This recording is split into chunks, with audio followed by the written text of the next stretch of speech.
Hey YouTube, it's Monroe here. Thanks for joining me. What I have made today is my wonderful truffle mac and cheese. I am getting ready to go to my friend's house for a little Easter brunch. I thought I would show you how I made. I have it in a little to-go-zy container, but this is it. Amazing, ooey gooey, so much flavor. Amazing, like hands down one of my favorite mac and cheeses. If you want to see how I made this, keep watching. I'm going to do a little voiceover moment since I had a lot going on this morning and there's so much audio you don't need to hear. Stick around, keep watching. Okay, using your pan, we are going to take our panko breadcrumb and sprinkle a generous amount into the bottom. I find this is very helpful in making sure you have enough to cover the top. Using this seasoning that is truffle, parmesan, and black pepper, I am going to add a generous amount to our breadcrumbs. I feel like this enhances the flavor of the truffle oil. I'm also going to add a sprinkle of salt and black pepper. Mix well to combine all of the seasonings. Add 1 tablespoon of butter to a small saucepan over medium-low heat. Also, take 5 tablespoons of butter and put them in a Dutch oven over medium-high heat and get that nice and melted. Now that the butter has started to melt, we are going to add 6 full tablespoons of flour to the melted butter. We are going to mix that up really well to start forming our roux. Now we really start building the flavor. We add 1 teaspoon of Dijon mustard and 1/2 teaspoon of powdered mustard to the roux. Mix it up really well.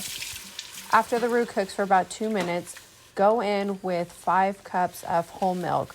You are going to want to whisk pretty vigorously. This will clump up.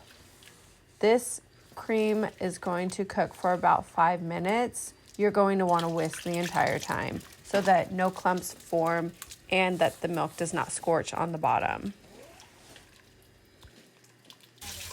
In your small saucepan, in your melted butter, go ahead and add your breadcrumbs.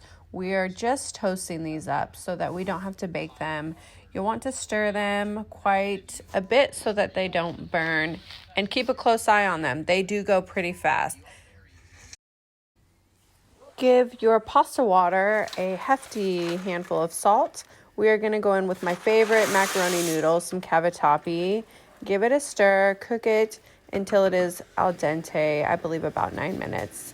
While I'm at it, I'm going to season our roux with a little white pepper.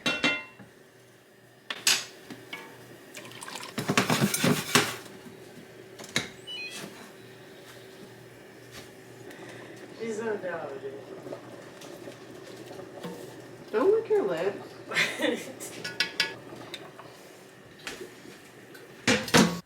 Turn off the heat and add in the cheese. I have a blend here, 8 ounces each of Monterey Jack and an extra sharp white cheddar.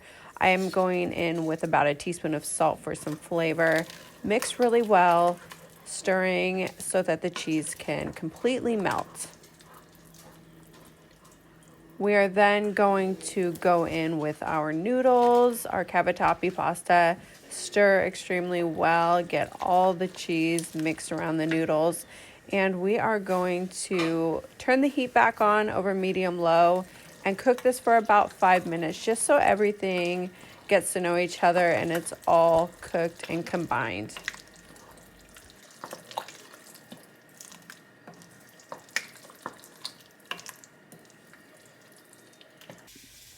Always check your work, guys. Go ahead and do a little taste test at this point to see if any seasonings need to be adjusted. Now that everything is heated through, you just want to go ahead and transfer it to your serving dish. Make sure you get all the cheese from the bottom of the pan. Don't leave anything out, all that ooey gooey. You want to add now your toasted breadcrumbs to the top. And go ahead and be generous here. You want to add them all. Don't leave any out. It adds such an amazing contrast in textures. And next you add your white truffle oil. I'm going in and just drizzling it all over the top of the mac and cheese. Once I feel like I have added enough truffle oil, I'm going to just pop this in the oven so I can get ready for my brunch. Guys, I hope you enjoyed watching me make my mac and cheese. Here it is, once again. So ooey, so gooey, so fresh. So guilty. This is definitely not one of those recipes you are gonna wanna make when you are trying to count calories. Just saying. If you like this video and you wanna see more, please hit the notification button. Please like, please subscribe, please comment down below. I'd really like to hear from you. Let me know how I'm doing. Thanks for watching.